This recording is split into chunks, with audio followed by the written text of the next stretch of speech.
Shiva. And that is why in Tamil, because we don't have the Sha, we say Siva or Shiva.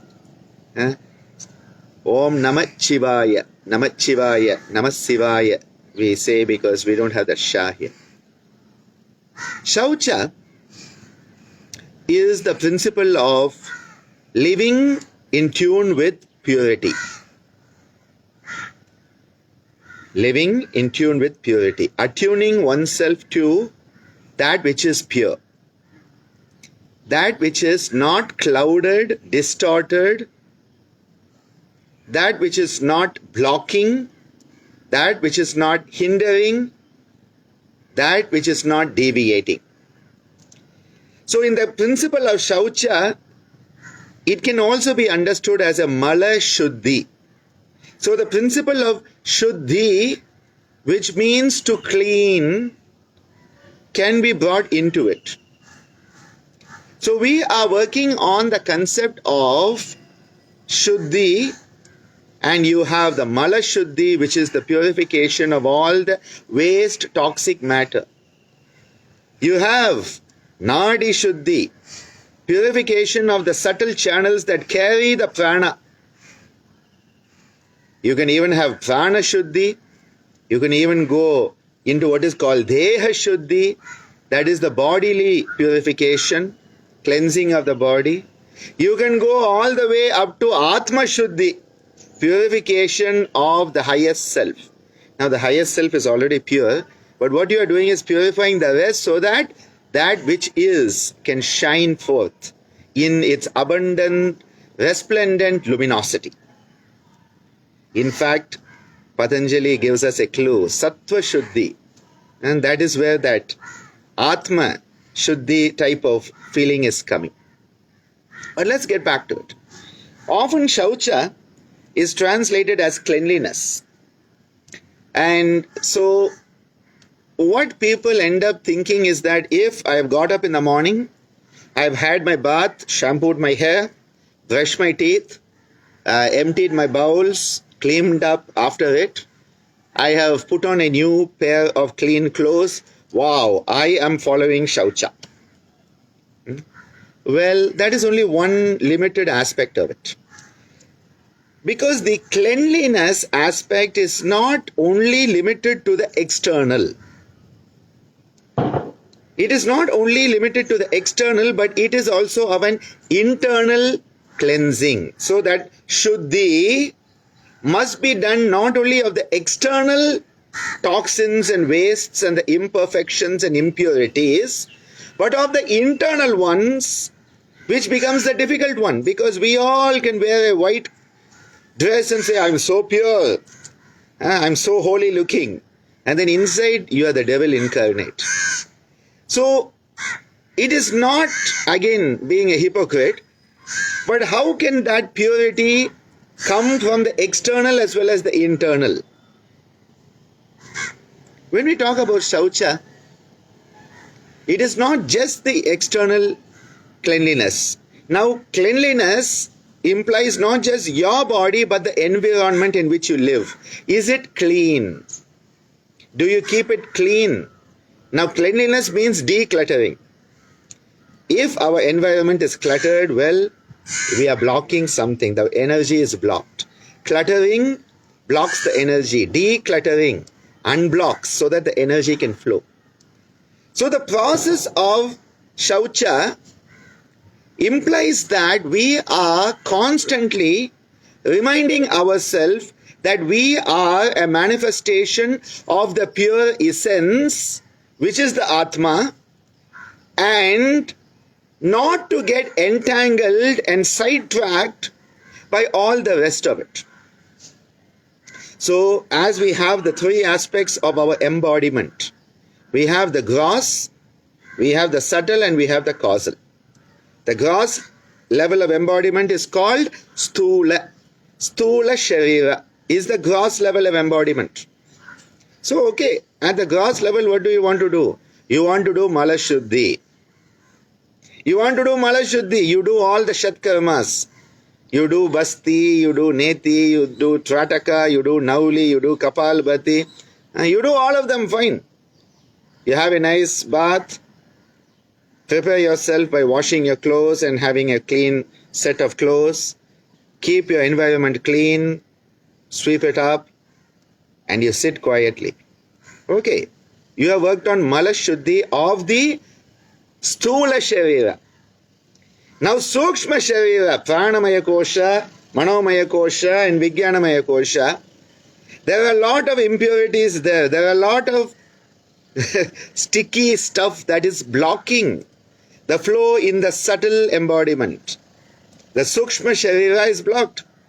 This is where the concept of Nadi Shuddhi, this is where the concept of Prana Shuddhi, this is where the concept of Mana Shuddhi, where Nadi, Prana and Mana, you are trying to purify and clear out all that which is blocking your subtle, Sukshma embodiment Sharira.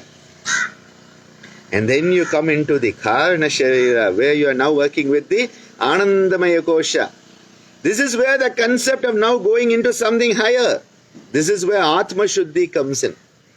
Are you able to be in tune with yourself rather than be attached to something else? Can you move from the I to the we?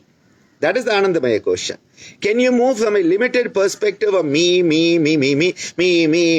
is locked in the brainstem? Me, and makes you so mean. Me. Can you move from that conditioning of the brainstem primitive neurological makeup to the prefrontal cortex, and you can understand other people, and the buddhi, the higher intellect starts to grow in you. So are you moving from me to me. That is the purification that is occurring as you are moving into that causal layer and making sure that there is no impediment. There is nothing that is blocking the highway to the Atma. So here, coming back, when we talk about shoucha, we are talking about multiple levels of purification. We are talking of external purification. We are talking of internal purification in layers after layers. You are peeling away the layers that are impure so that purity alone can shine through.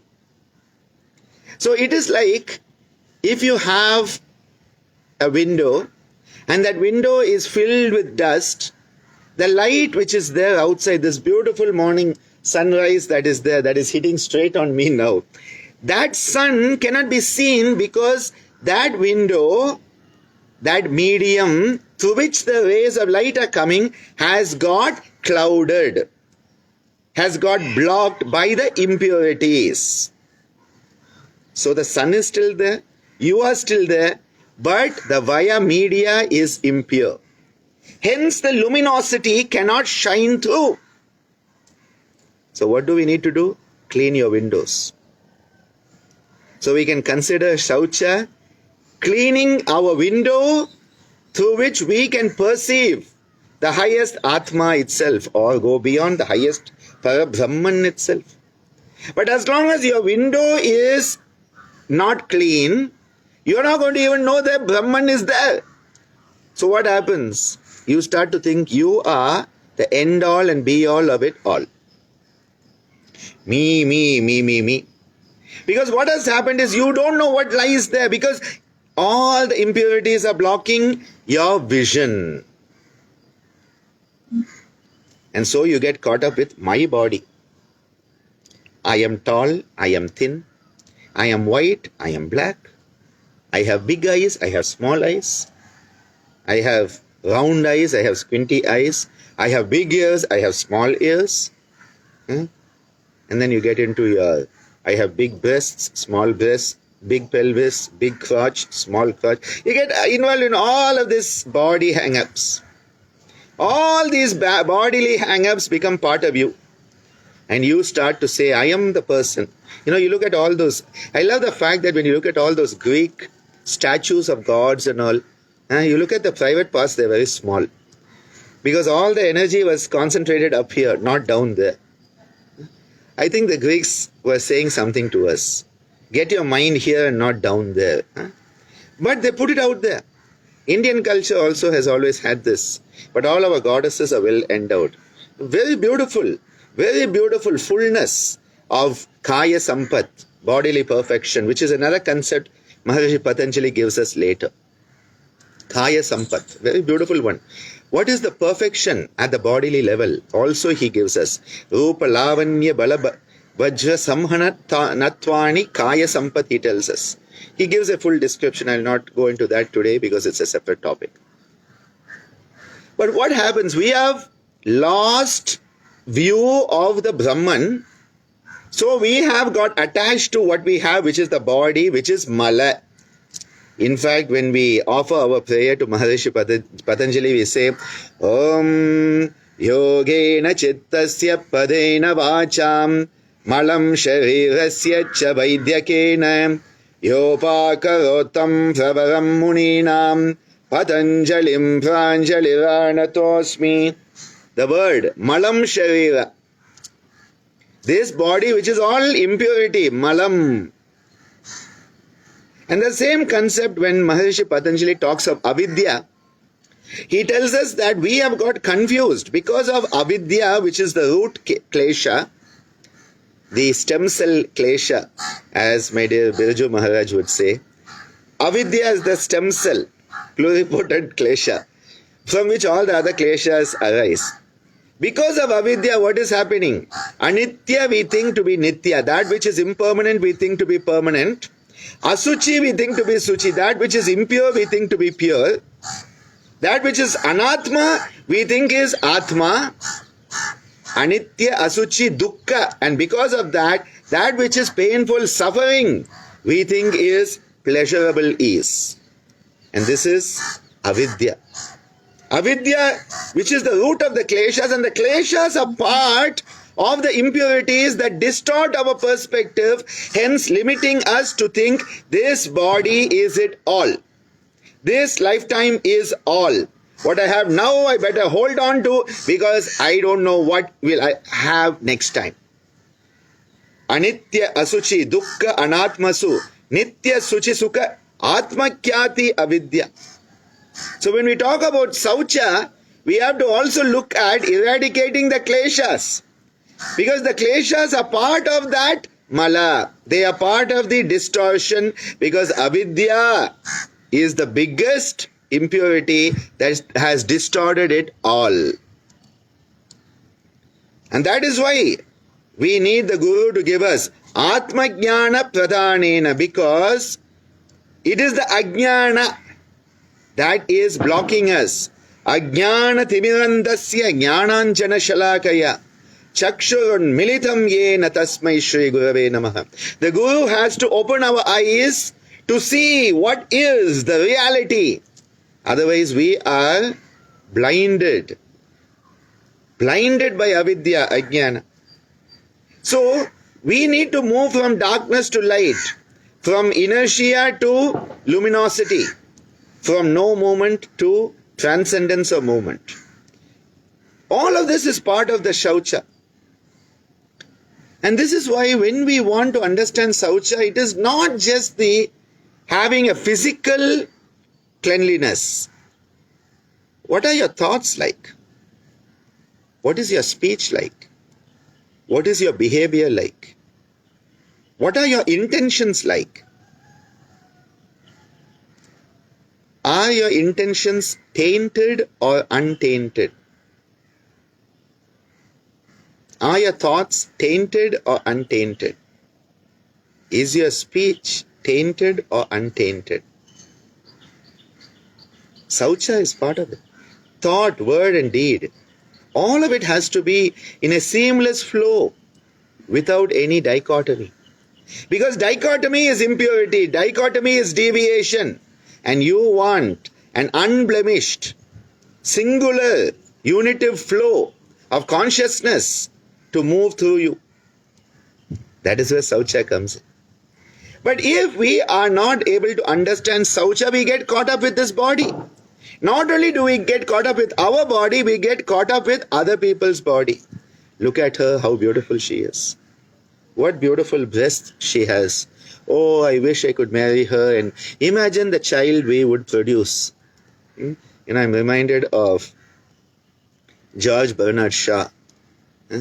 And a beautiful woman meeting him at a party and saying, George, just imagine with my beauty and your brains.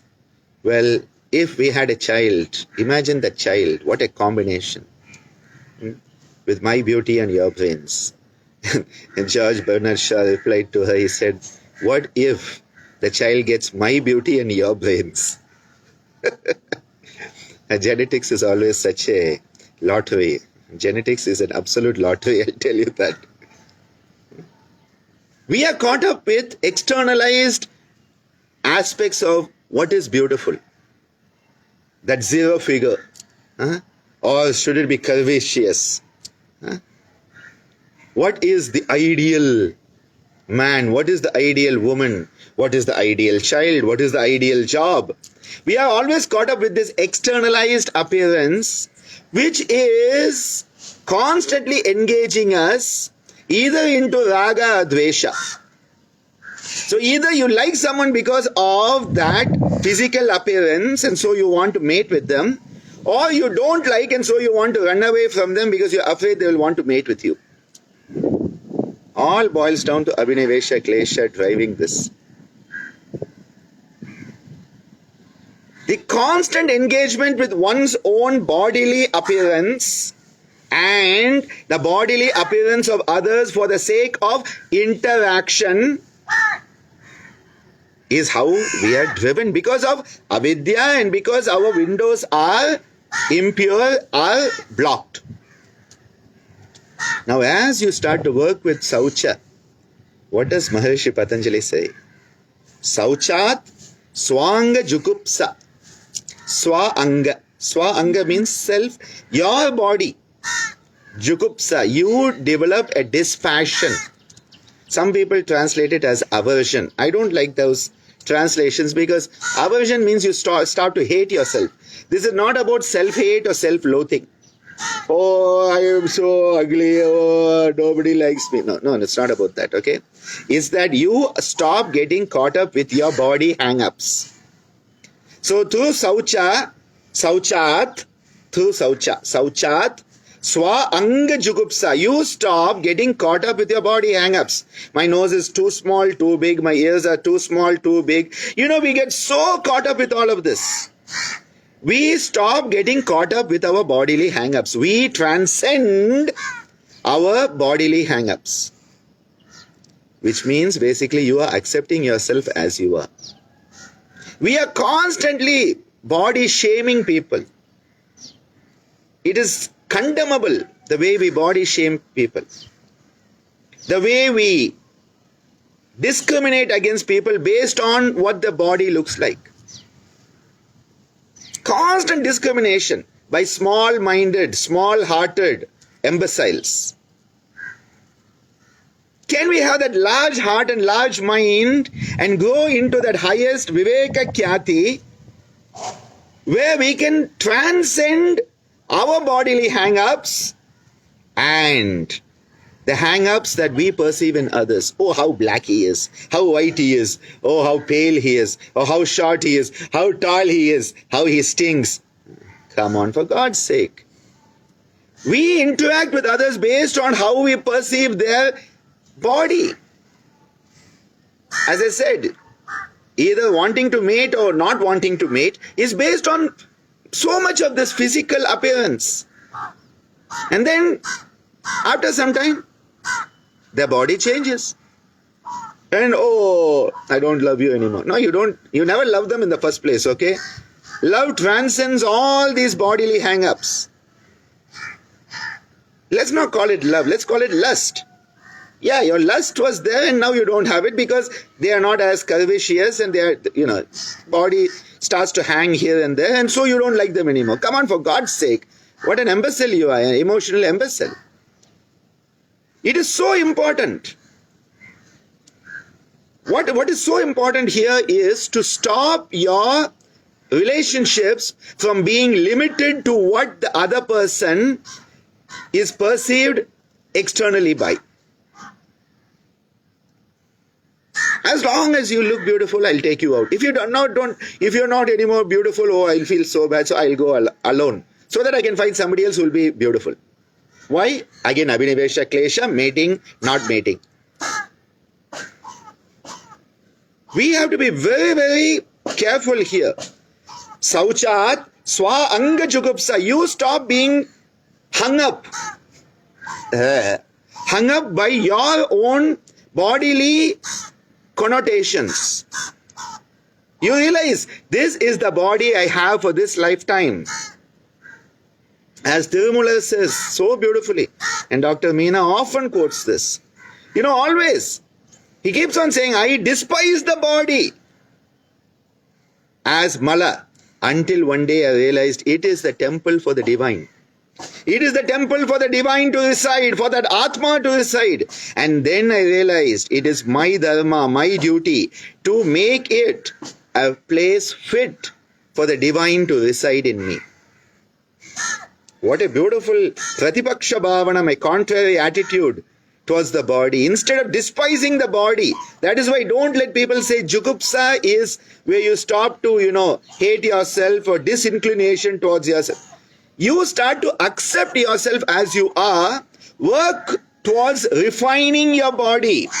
You have the asana, the pranayama, the shatkriya, you have the dietary aspects, the mitahara aspects. All of this you do. Why? So that you become the best you that you can be at the physical level. So that that divine spirit can reside in you. If you are going to invite God into your house, shouldn't your house be clean? You clean up your house even if your relation is coming. That's why we celebrate Navaratri every day, inviting people home. So at least in those 9 days you will clean up your house, because you don't want a dirty house when people visit you. Do you want a dirty body if the divine is to live in you? Do you want a dirty speech if God is to live in you? Do you want a dirty thoughts if you want God to live in you? We have to look at what we are, accept it and refine it. So acceptance is not resignation. Acceptance is not resignation.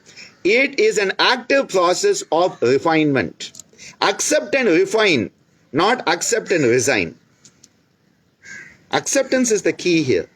So you accept yourself. Swa anga jugupsa. You are no longer caught up with what your body is like, because you realize, I am the Atma having a physical experience. I am a tool of the divine. I am the agent of the divine. Divine agent 108. You refine yourself. Swa anga jugupsa paraiva asamsargaha. Same thing. When you stop getting hung up with your own bodily imperfections and looks and dislooks, you will stop letting that be the criteria to relate to others. Paraira, with other people, paraira asamsargaha. Samsargaha means that what is happening? You are locked up with everybody. Samsargaha. Sam means summation, to come together. Addition. Asamsargaha means you are no longer inclined towards others' body. You are not caught up in your body, and you are no longer caught up with what others look like. So whether somebody is white, black, brown, green, purple, doesn't matter to you. What somebody's sexual orientation is doesn't matter to you. What somebody's dressing is doesn't matter to you. What somebody smells like doesn't matter to you. What somebody looks like, tall, short, doesn't matter to you. You relate to them as you relate to yourself, and you relate to them and yourself as you relate to the Atma. Remember, Avidya is Anatma. You want to move from Avidya to Prajna. You have to move from Anatma to Atma Kyati. As long as you are caught up with all of this, how will you ever perceive the Atma?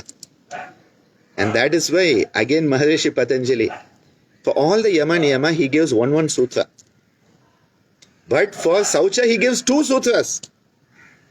Because he realized we people are so thick-skulled that you have to say it again and again and again to get it into our thick skulls.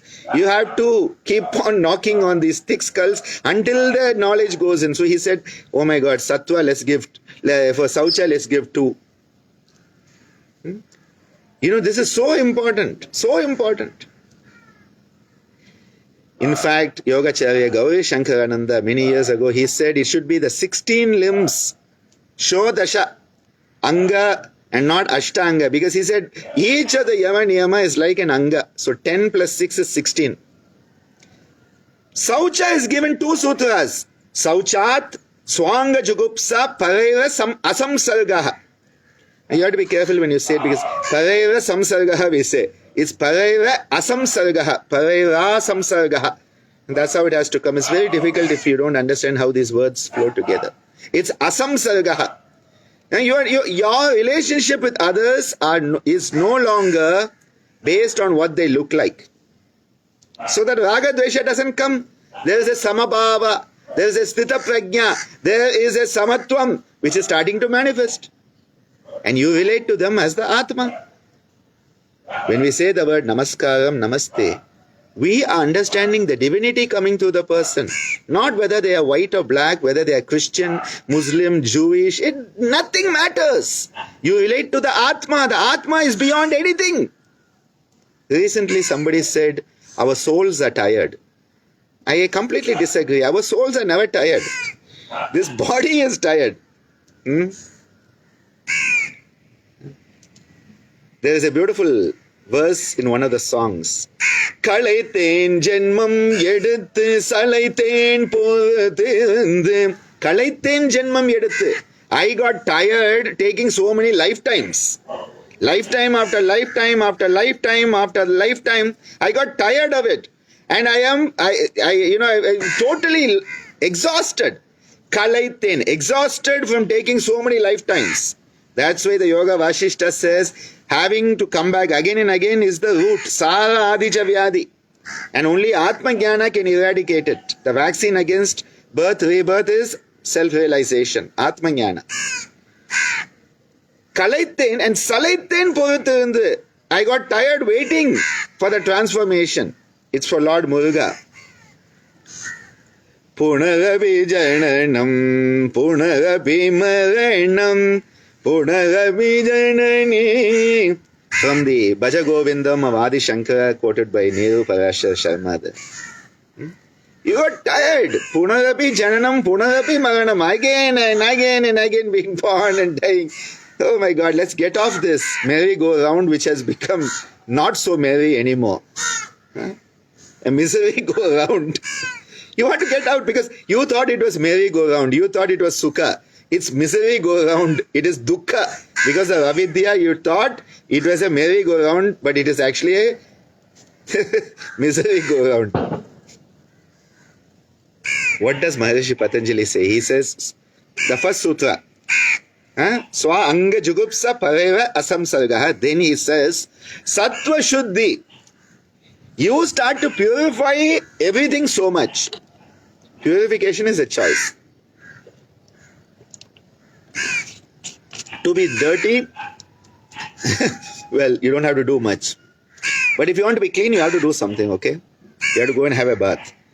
You have to brush your teeth. If you want clean clothes, you have to wash them, okay?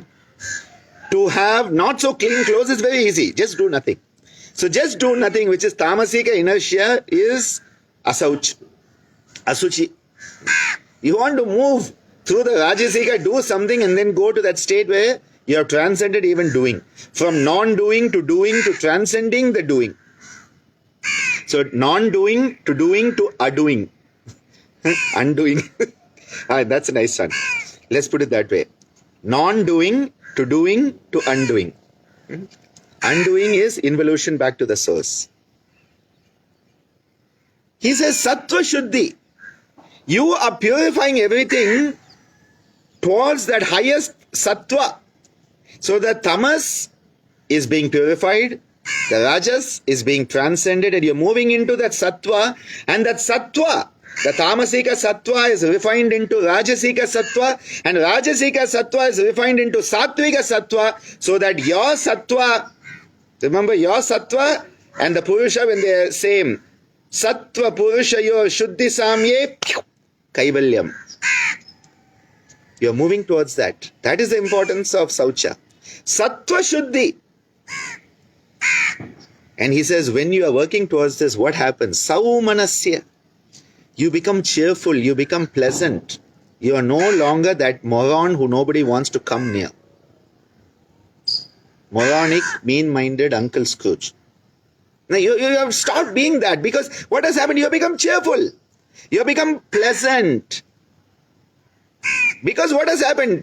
You are not any longer thinking about what can I get from them. You are no longer thinking about what they look like. Oh, you are Muslim, so I will not talk to you. You are Christian, I will not talk to you. You are Hindu, oh, you pagan. No. You have transcended all of that. Oh, you are too tall, I don't like you. You are too short, you are too fat. Huh? You have stopped all of that. So now what has happened?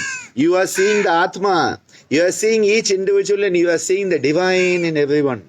Suddenly you become cheerful, because the moment you see the divine, you are going to be cheerful for God's sake. Hope you're not going to be moronic and sad when you see the divine. Oh my God, how many more lifetimes we need to get rid of that attitude if we have it? When you witness the divine, you are, Can you have that with everyone? You become Saumanasya. Dhaurmanasya is the opposite. Remember, Dhaurmanasya is one of the Vikshepa Sahabhoha. That with all these internal deviations, the vitarkas, what happens? The chitta vikshepas, vyadi, sthana and all that, they have the coexistent sahabhavaha. One of them is Dhaurmanasya, a very depressed, dull, morose state. You don't want to be that. You want to move into Saumanasya. You have become cheerful, you have become pleasant, because you are connecting to that which is good. You are connecting to that which is real. So sattva shuddhi saumanasya. And then, because your mind is not caught up with all this nonsense, you can focus your mind better. Ekagraya. If you are so busy with all your calculations, it's like we say, if you are telling falsehoods, if you are telling the untruth, asat, you have to use up a lot of your memory space in your consciousness trying to remember what version you told whom. So you're always using up a lot of your system space trying to take care that your falsehood is not found out. But if you speak the truth, you don't have to remember anything. If you tell lies, you have to remember a lot, okay? But if you tell the truth, you don't have to remember anything, because the truth is the truth. You don't have to remember anything. It's just going to flow through you. Same thing here. When you are perceiving that divinity itself, when you are perceiving the purest perspective and not caught up with all this extraneous distraction, your mind can now focus better. You are focusing your mind, ekagraya. As you focus your mind and start to move away from the body hang-ups and your bodily prejudices about those with whom you interact, you transcend the senses. Indriya Jaya. Till then, what was happening? Your senses were driving you. He smells, she smells, he looks, he tastes. All your senses, sight, hearing, tasting, touching, all of this was totally engrossing you. You were totally caught up in it, engaged in it. The net of the senses was keeping you in its hold. You are trapped in the Indriya Jala, the web of the senses. Because that's how you perceived everybody. That's how you related to everybody. That's how you related to yourself. But now you have stopped doing that. You have moved into the Ajna. You have started to see things at a new perspective. And now you have moved from Indriya Jala to Indriya Jaya. You have attained a mastery over the senses. You can see someone who looks weird and you don't think they are weird because you say, wow, the divine has taken on that form for a purpose. You relate to them. Not based on what they look like, but what they are. The divine that is radiating through each individual, not just human beings, all beings. As Yajnavalkya tells Maitreyi, love the husband for the sake of the divine that is flowing through the husband. Love the wife for the sake of the divinity that is flowing through her. The divine is flowing through each and every one of us. Every living being is a manifestation of that same Brahman.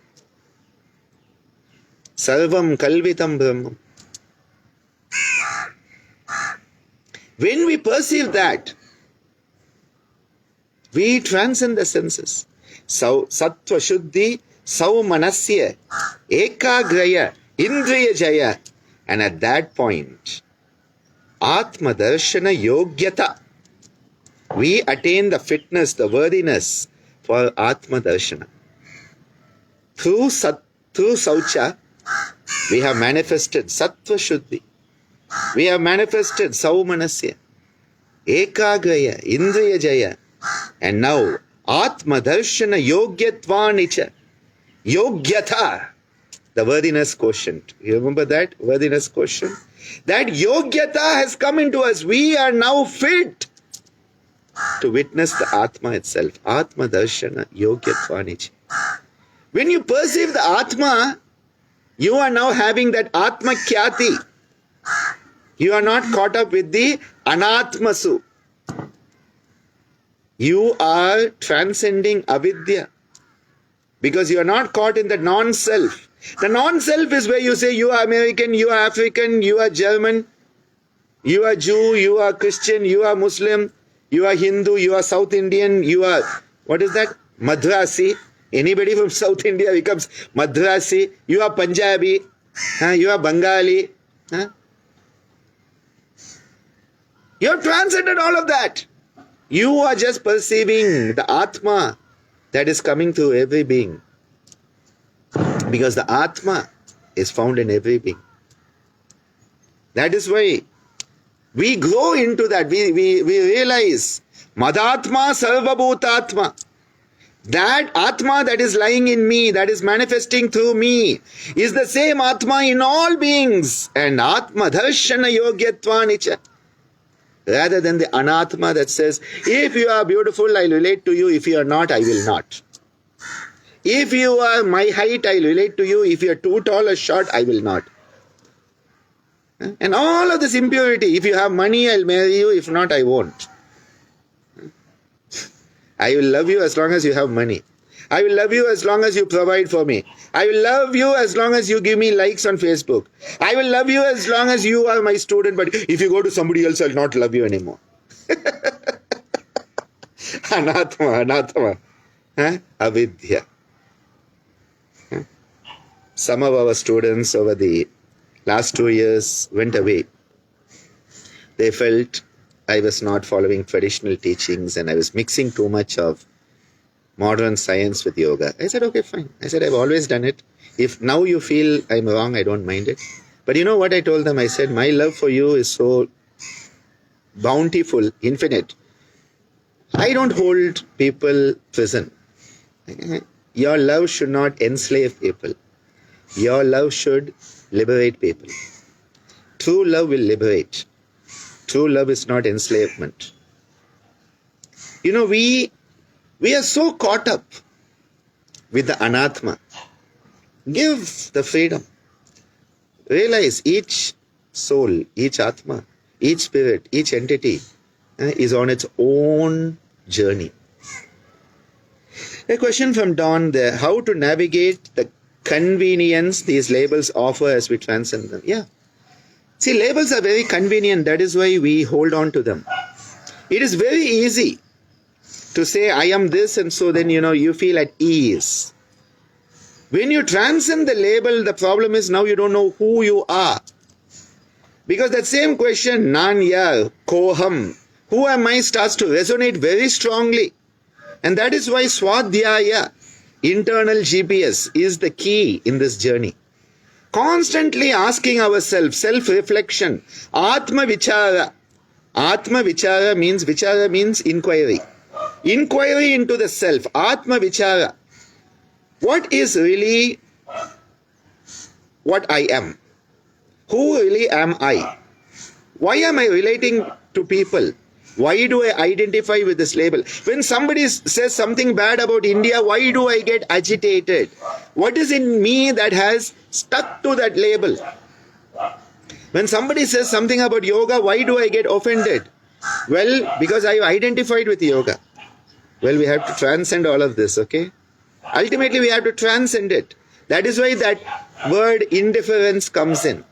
Dispassion comes in, which is where vairagya comes in. Be in the world, but do not be of the world. Be in the label, but don't be of the label. I cannot change the fact that I'm white, okay?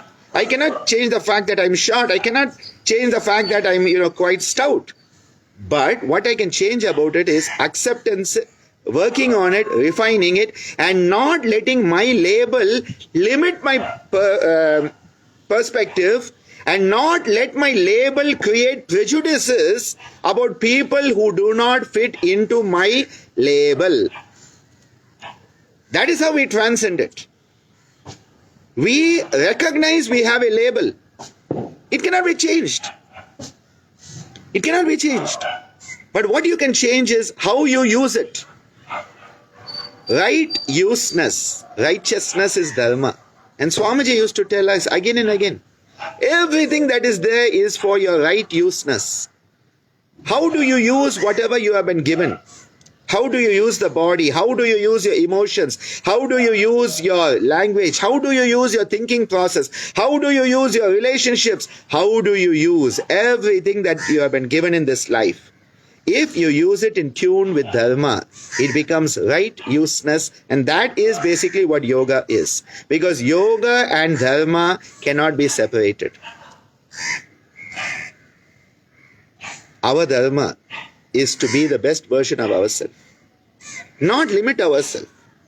And when we limit ourselves, well, it's like your window is unclean. Let us clean up our windows of perspectives. Our windows of the senses, let them be refined. Let us clean up the thought process that creates prejudices based on our survival instinct. Me. And let us move from that me to the thee consciousness. As we purify our thought process, as we purify our speech process, as we purify our bodily processes, what we start to do is we start to grow in consciousness. At that point, we are worthy for that Atma Darshana. At that point, we have become shoucha personified. I'm going to leave you with this today. Saucha is one of those niyamas that really enables our humaneness to manifest and transcend all the divisions that are man-made. They're not even woman-made. Man-made divisions that are based on power. Nothing else.